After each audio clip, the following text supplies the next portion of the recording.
Ukrainian Defense Minister Alexei Reznikov said Russia was preparing for a new major offensive.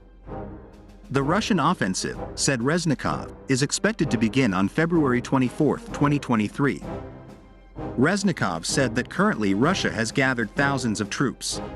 Quoted from the BBC, Russia could try something to mark the anniversary of the invasion earlier last year. The raid will also mark Defender of the Fatherland Day on February 23, which celebrates soldiers. Reznikov said Moscow had mobilized around 500,000 troops for a potential offensive. In September, Russian President Vladimir Putin announced the general mobilization of some 300,000 conscript troops, which he said was necessary to ensure the country's territorial integrity. However, Reznikov suggested that the actual number recruited and deployed to Ukraine could be much higher.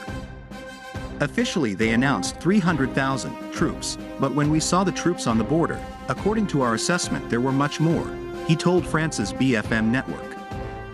Despite some heavy fighting in the eastern Donbass region, the war has entered a stalemate in recent months since Ukraine recaptured the southern city of Kherson.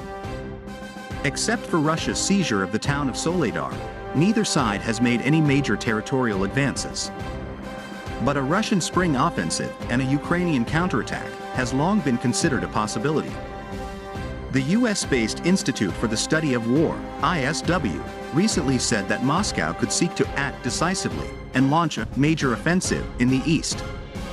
Reznikov said Ukrainian commanders would try to stabilize the front and prepare for a counteroffensive ahead of the rumored Russian advance. I believe 2023 can be a year of military victory, he said. Currently, Reznikov is in France to reach an agreement to purchase additional MG-200 air defense radars. This, he said, would significantly increase the capacity of the armed forces to detect air targets, including winged and ballistic missiles and drones of various types. Reznikov's comments come as Ukrainian intelligence alleges that President Putin has ordered his troops to seize Donbass before the end of spring. However, NATO Secretary General Jens Stoltenberg warned that there was no indication that Putin had limited his military aim to seizing eastern Ukraine.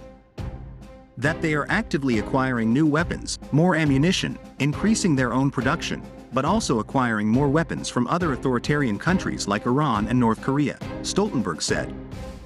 Meanwhile, in a meeting, Putin emphasized the need to prevent Ukrainian troops from shelling Russia's border areas after the meeting. Special instructions were given to take additional steps in this regard, as well as with respect to various other areas, Putin said, quoted by TASS. Putin called it a priority to ensure that Ukrainian forces do not have the opportunity to bombard Russia's border areas. Of course, the priority is to eliminate the possibility of bombing, but that's up to the Ministry of Defense, he said.